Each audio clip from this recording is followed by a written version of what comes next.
Hey everybody, it's me, Miss Flint. I'm not going to be here today, as y'all already know. I need y'all to be good for the substitute, and today we're going to be doing lesson 10, session 3. I need everyone to have their textbook. There needs to have their textbook open to page 219, and go ahead and make sure that you are following along with me. The substitute will be walking around, making sure that you are following along, writing down the important things, and trying whenever you're supposed to be trying on problems with your partners.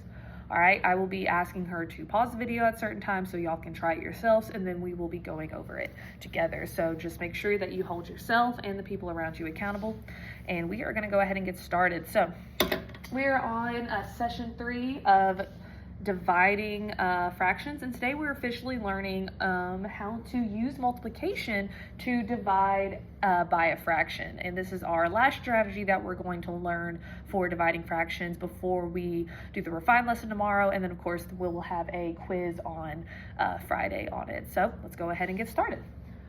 Again, you need to be on page 219. All right, let me move this a little bit. I want y'all to be able to see that decent. Can y'all see that decent? I think y'all can.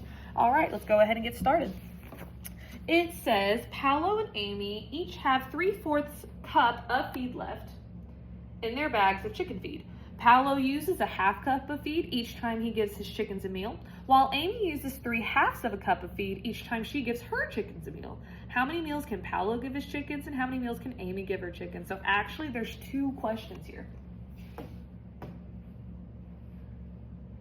And here's what's happening in the problem. We're at a farm. We're at a chicken farm. They are feeding the chickens. And what ends up happening is Paolo uses this many cups to feed his chickens each time, while Amy uses a different amount each time. But one thing is in common with them. They both only have 3/4 of a cup of feed left. All right, so let's underline these questions because it shows that you're gonna have 2 different problems. Question number 1 says, how many meals can Paolo give his chickens? Well, the second question says, how many meals can Amy give her chickens? All right, so we got 2 different problems. We have Paolo's problem, and we have Amy's problem. All right, and then what's going to end up happening is they both have 3/4 of a cup of feed left. So he has 3/4 of a cup left, while Amy also has 3/4 of a cup left. But here's the difference between the 2. The difference between the 2 is that Paolo uses 1/2 a cup per meal. So that's what's different for Paolo. Paolo uses 1/2 a cup per meal. It tells us that right here. All right. However, Amy, on the other hand, she uses 3/2 of a cup per meal. All right, so she uses 3/2 of a cup. So what I want y'all to notice real quick is that if you look at Paolo's fraction, he uses less than a cup per meal, while if you look at Amy's fraction, hers is an improper fraction. Therefore, hers is going to be, she uses more than a cup each time she feeds the chickens, all right? So obviously, if they're using 2 different fractions or 2 different amounts of meal each time they feed the chickens, then they're gonna be, one is gonna be able to feed the chickens more than the other person each time. So the whole question is how many meals can Paolo give his chickens, and how many meals can Amy give the chickens? So we both have to start with what they have divided by how much they need per meal. So if the substitute would please go ahead and pause this video and give the kids about 4 minutes to try to solve this problem with their partners and discuss it. And once the timer on the board hits that 4 minutes, then y'all can go ahead and we can go over this in a second. And we're gonna get started. Okay, so I'm gonna erase this real quick. Hopefully you have it written down in your textbook, and we're gonna go ahead and try to solve this problem. So let me go back over here just so that you can see the screen better. And we will get started. So Paolo, again, he has, let's see, they have 3/4 of a cup. That's what he has. Divided by how much he uses per meal, which is going to be 1/2 of a cup. All right, and that will tell us how many times he can feed the chickens. All right, where on Amy's end, it's the same thing. She only has 3/4 of a cup. So Amy, she also has 3/4 of a cup, but she is giving 3/2 of a cup each time she's feeding the chickens. All right, so we can go ahead and use our common denominator strategy to solve this problem, because that is, that's what we learned yesterday. So if we look at Paolo's problem, what's happening is if I want to use the common denominators strategy, I should probably make the denominators the same. And the way that I can make the denominators the same is make this 2 be a 4. So the question's asking, what do you have to multiply 2 by to get 4? Well, you multiply it by 2. And if you multiply the denominator by 2, you got to do the same thing to the numerator. So 1/2 is now converted to 2/4. 2/4 is equivalent to 1/2, so I know that that works. All right. So now my division problem is 3/4 divided by 2/4. So the question is now asking, how many times does 2/4 fit into 3/4? Well, it obviously fits in there once already, but we got to figure out what fraction also fits in there. All right. So my new division problem is, how many times does 2/4 fits into 3/4? Well, luckily for us, it fits in there the same amount of times that 2 fits into 3, so we can use the division problem, 3 divided by 2. All right, 3 divided by 2 is going to give you, if you want to rewrite that problem into a mixed number, well, 2 goes into 3 one time, and what you have left over is 1/2. So what this means in the context of the problem? Well, it means that Paolo can feed his chickens 1.5 times. He can have 1.5 meals based off of how much chicken feed he has left. So that means he can feed his chickens one more time before he goes back to the store. All right. Amy, on the other hand, it's going to be a different story, because she uses more than a cup whenever she is giving out her meals to the chickens, and she doesn't even have a cup to give out. So she's probably going to have to go to the store before she can feed the chickens next. And let's prove that, right? So, and that's just estimating. That's just doing an estimation, which we have talked about that before. Our answer should be less than 1 time, because she feeds the chickens more than she has left over already. So let's do it. Same strategy, we're going to turn the denominators into the same so we can figure out how many times one fraction fits into the other, which is division. Luckily for us, it's pretty easy. I'm going to turn this denominator 2 into a 4. And to do that, that means I'm multiplying by 2/2. 2 times 2 is 4, so that means 3 times 2 is 6. So my division problem is now 3/4 divided by 6/4. So what I'm asking is how many times does 6/4 fit into 3/4? Well, luckily for us, it fits in there the same amount of times. That's 6. 6 fits into 3, so my new division problem is 3 divided by 6. And I want you to notice something about this real quick. If you look at it, this fraction is less than 1. And didn't we just talk about that the amount of time she can feed the chickens is going to be less than 1? She's going to have to go to the store before she feeds the chickens. So again, if I wanted to reduce this, they have a common factor of 3. That is their greatest common factor. So I can actually reduce this all the way down to 1/2, which means she can only feed them 1/2 of a time. So that means she will have to go to the store before she can feed them, which was our estimation in the first place. All right, so these, make sure y'all were following along, because I do have to go ahead and move on, but I did want to show you that using common denominators can help you with division of fractions, because you're just asking how many times does that number fit into the other one. All right, we're going to talk about the different strategies that we could have used for this problem. Strategy number 1 is, of course, our bar models, or our tape diagrams, or our number lines, okay? And you can show the model to solve the problem. So like with Paolo, you can see that, of course, our whole model has to represent what she has left. Well, all she has left is this 3/4, that shaded part. That's all she has left, all right? And then what we're doing is we're cutting it up based off what he needs per time he's feeding the chickens. And what he needs, what did it say, 1/2 cup? Yeah, 1/2 cup of meal each time. All right, so what we see here is that 2/4 is equivalent to 1/2 cup of meal, so therefore we need these two. All right, and that is 1 meal. And what we have left over is 1/2 of a meal. All right, and again, our answer was 1.5. All right, same thing over here. We have 3/4 of a cup. All right, that's what we got, but we know that she uses way more than what she has, and she can only make half of a meal. All right, so she has to go to the store to get more meal. Okay, so that's our model. We have done that before. Today we're focusing on a new strategy. And that strategy is using multiplication to divide by a fraction.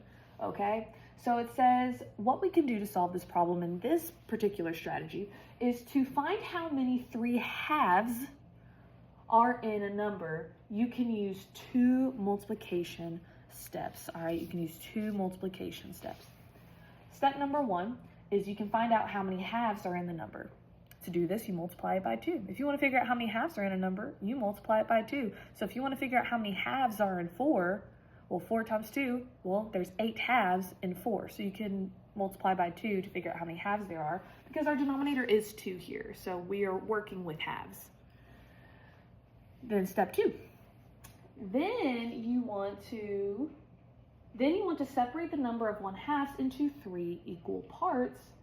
So to divide by 3, you can multiply by 1/3. Okay, and they're showing you this on this step over here. They're showing you that your first step is to multiply by 2 to figure out, first off, it gives us that common denominator. That's what's happening here. But it also shows you how many halves are in this, in 3. Okay, and then the next thing is you're multiplying that by 1/3, and that'll tell you how many 3/2 are in a number. Basically, what we're learning about this is that you can now solve this in a different way if you understand what you know about these things called reciprocals. And that's what they're about to show you right here, okay? So we've already done one. We've already explained that. I don't want to do 2 because we just talked about that too. Why does multiplying 2 tell you how many halves there are? Well, we just talked about that too. So let's just go ahead and move on to number 3, because this is the big question. This is a big new vocab word that's going to make your life so much easier when you're dividing fractions. It says, let's go to right. It says the fraction 2/3 is called the reciprocal of 3/2. So the fraction 2/3 is called the reciprocal of 3/2. You want to know why it's called the reciprocal? Well, what's happening is if you have 3/2 and you flip the fraction, you get 2/3. That's the reciprocal. A reciprocal, the technical definition is what can you multiply that fraction by to be equal to 1? Well, in this case, it just means you're flipping the fraction, because 3 times 2 is 6, 2 times 3 is 6, and therefore, if you multiply the 2, you will get 1. All right, so that's what a reciprocal is, but this is how we're going to use it. All right, so make sure you underline that part. It says, explain why dividing by 3/2 gives the same result as multiplying by its reciprocal 2/3. Okay, so we've already divided by 3/2. Okay, and whenever we divided by 3/2, what we did was we found out how many halves there were and then divided them into 3 equal parts. Okay, and luckily for us, that's actually what the reciprocal is also telling us to do. It's telling us to multiply by 2 and then divide that by 3, because the fraction is a division problem. Okay, so like, for example, let's look at that problem that we did before. Let's look at Paolo's problem. Paolo's problem was he had 3/4 of a cup, all right, and he divided it by, he needed 1/2 cup per meal. Okay, now watch this. This is crazy. I can solve this problem by multiplying by the reciprocal. The divisor is now going to be flipped. All right, so what that means is I'm taking 3/4 and I'm now going to multiply it by the reciprocal of 1/2, which is 2/1. And when I do that, I get 3 times 2, which tells me how many halves are in 3, like I just told you, okay? So 3 times 2 is 6, 4 times 1 is 4, and then if we divide 6/4, what I have left over is 1 2/4, which is 1/2, which was our answer before, okay? That was our division answer. Congratulations, you can now divide using multiplying by the reciprocal, okay? All we did here was we took our dividend and we multiplied it by the reciprocal of our divisor, and guess what? It gives you the answer. It's a wonderful strategy. Y'all are gonna love it. Okay, so it says explain why dividing any fraction gives the same result as multiplying by that fraction's reciprocal. Use the example 4 divided by 2/5. All right, so I'm gonna erase everything that's on the board real quick, and I'm going to start with this problem right here. We're using 4 divided by 2/5, okay? So if I wanted to do 4 divided by 2/5, okay, and I wanted to do it using common denominator strategy, what I want to do is I probably should make that 4 into a fraction first by putting a 1 under it, okay? Then I want to make the denominators the same. To make the denominators the same, you are multiplying it, this fraction, by 5/5. The reason I'm doing that is because I want to make that 1 into a 5, all right? 1 times 5 is 5, luckily for us. 4 times 5 is 20. So now you're trying to figure out, so these are equivalent fractions. Now you're trying to figure out how many times 2/5 fits into 20/5, or how many times 2 fits into 20, and it fits in there 10 times. Your answer here is 10. All right, so now pause, rewind. We're now going to multiply by the reciprocal, and you'll see that we get the same answer because we're basically doing the same thing. I'm going to do that in, no, purple. Purple's perfect. Let's do this. All right, so now let's take that 4/1, and I'm going to multiply it instead by 5/2. I flipped that second fraction because I'm multiplying by the reciprocal. The reciprocal is that flipped fraction. All right, so now if I multiply across, because we know how to multiply fractions, you're doing 4 times 5. Oh man, did we multiply everything by 5 first? That was our first step? Oh yeah, it was.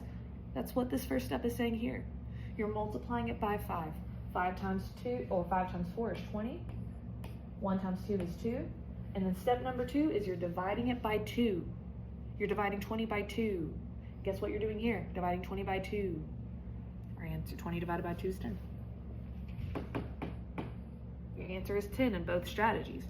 Okay, so that's your new strategy for the day, okay? Multiplying by the reciprocal will give you the same answer as our other strategies that we've learned for dividing fractions. So basically what that means is in number 5, it says complete the equations to show how to divide any fraction A/B by any fraction of C/D. Well, AB divided by CD is equivalent to AB times C times 1/D. All right, so basically what that means is that, I'm sorry, give me a second. No, we multiplied by 5 first, didn't we? Okay, sorry, my bad. I'm sorry, give me a second. My bad. All right, so it's the same as multiplying by D over 1/C. Therefore, AB divided by C/D is equivalent to AB times D/C. These two will give you the same answer, dividing the fraction or multiplying by its reciprocal, because this is what we did over here. And it just shows you that you're doing the same thing, it just streamlines the process for you. All right, so now let's go over question number 7. All right, I'm gonna have the substitute pause it for a second, and y'all are gonna have about 4 minutes, all right? And you need to do 2 problems. You need to show me how to solve this problem using our normal division strategy and using the reciprocal strategy, multiplying by the reciprocal strategy, all right? And then we'll go over it. So have her pause it. And now we're gonna go over it, okay? So if we look at our division strategy, I'm gonna use the division strategy of keeping the denominators the same. So we have 2/3 divided by 2/5.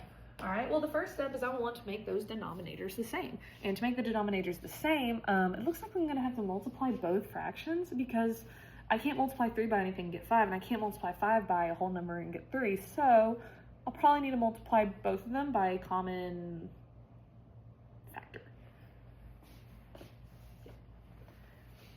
But I do know this. If I multiply 3 times 5, I'll have a denominator of 15. 2 times 5 is 10. All right? And if I multiply 5 by 3, that'll also give me 15. So that's going to give me 6. All right, so now my problem is how many times does 6 fit into 10? Okay, well 6 fits into 10 is 10 divided by 6, and therefore my answer is going to be, well, 6 fits into 10 only once, and what you have left over is 4 out of 6. All right, because 1 times 6 is 6, 10 minus 6 is going to be 4, so we have left over is 4 over 6, which can also be reduced because I can divide both of these by 2. All right, so I can get the answer of 1 and 2/3. So let's try this strategy and see if we get the same answer, okay? And you'll see that it's kind of the same thing. So again, I have 2/3, but now I am going to multiply 2/3 by the reciprocal of the divisor, and you'll see that you'll get the same answer. 2 times 5 is 10. 3 times 2 is 6. Oh, look, 10 over 6. Oh, look, 10 over 6. Oh, man, we're going to get the same answer, 1 and 2/3. Streamlines the process for you. It's a great strategy if you choose to do it this way. I'm going to go over 2 more problems, and then y'all will be working on your homework for the night, and you can work with your partners at your table on it. You will be working on page 35 in your skinny book. You have 4 questions to do, and then you're going to go and be done with that for the day. So you'll be doing already if you get finished early, though. So just letting you know, that will be homework. It will be due. Okay, anyway. So now we're on this question right here. It says the parallelogram has an area of 1 1/8 yards square. Use the formula A is equal to base times height to find the length of the base, B, and then show your work, all right? So I would like the sub to pause it and give the kids 4.5 minutes to solve this problem. Okay, now we'll go over it. All right, so here's what I know. I can use this formula, and I can substitute some values into that formula. All right, so A is equal to base times height. Well, I know what A means. A means the area, and luckily for us, they give me the area. That's 1 1/8. And that's equal to base times height. I don't have the base, but I do have the height. The height's right here. That's 3/4. All right, so it's asking, what can you multiply 3/4 by to get the area, which is 1 1/8? It's a missing value situation. We need to use inverse operations to find that missing value. All right, so what we're doing now is using division to solve the problem. Boom, moving it over here. So now I have 1 1/8 divided by 3/4 would give me that missing value. It would give me the base. All right, okay. So now what I'm gonna do is, you do not have to have common denominators to multiply by the reciprocal, but you do need to turn your you do need to turn your mixed numbers into improper fractions in order to solve this problem, okay? So what we're gonna do is, I'm going to turn this into an improper fraction, all right? And 8 over 8 would give me that 1 whole, plus 1/8. Well, 8 plus 1 is 9/8. Okay. Times the reciprocal of 3 over 4, which is 4 over 3. All right, cool. So 9 times 4 is going to give me 36, and 8 times 3 is going to give me 24. All right, so what that means is my base is going to be equal to 36 over 24, or that value of that fraction. I can reduce it. I can find a common denominator, or sorry, a common factor of 36 and 24 to find the reduced version of this, and the greatest common factor of 36 and 24 is actually 12. So if I divide both of these by 12, my answer is going to be the base was equal to 12 goes into 36 3 times, 12 goes into 24 twice, so my base is 3/2 of a yard. 3/2 a yard. 3 over 2 a yard, or 1.5. All right. All right. Last question.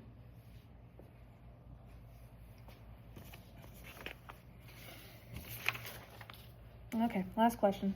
It says it takes Franco 5/6 of a minute to upload a video to his blog. How much of one video can he upload in 1/2 of a minute? This question's actually harder because it's actually partitive division. And what that means is your answers the question's asking for a part of something. So for example, it says it takes Francisco 5/6 of a minute to upload a video for his blog. That's how much time he needs to upload the video of the vlog, okay? And then it says how much of one video can he upload in 1/2 of a minute? Well, our question is asking how many 5/6s fit into 1/2 of a minute. All right, because what he has is he has 1/2 of a minute. That's all the time he has to upload the video. All right, so it's 1/2 divided by how much time he needs to upload a video, and that will give you the answer of how much of one video can he upload. It's asking what fraction of the video can he upload if he has 1/2 of a minute, but he needs 5/6 of a minute to upload the video. How much of the video does he need? And if you notice here, the bigger number is not the dividend. It is not getting divided. This is where you do have to be careful and figure out what is it asking you. In this particular case, it's asking you what fraction of time does he have? Or what fraction of the video can he upload? Well, he can upload 1/2 out of 5/6 minutes. So it's 1/2 divided by 5/6. But luckily for us, now we know a streamlined version of dividing fractions, and that's by multiplying by the reciprocal. And you do not have to have common denominators to do this. So I'm doing 1/2 times the reciprocal of 5/6. And to multiply fractions, you multiply across. 1 times 6 is going to give you 6. 2 times 5 is going to get you 10. And luckily for you, 6/10, they have a common factor of 2. So that means I can reduce this by dividing both the numerator and the denominator by 2, which is equivalent to dividing it by a version of 1. That's why it stays an equivalent fraction. We have talked about that before. 6 divided by 2 is 3. 10 divided by 2 is 5. So that means that he can upload 3/5 of a video in 1/2 of a minute.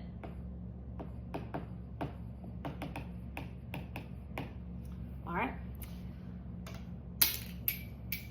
Oops. Y'all are getting your skinny book. You are solving page 35 in your skinny book. That is your homework. You have 4 questions to do with your partners. Once y'all are done, there are challenge problems, but they are in your textbook. They're on page 222, questions 7, 8, and 9. If you have extra time, that's what you're doing. And if you have done everything the whole class period and you're just like sitting there, you're doing already math. Be good, make good choices. I love y'all very much. Multiply by the reciprocal. It makes your life easier. I love you very much.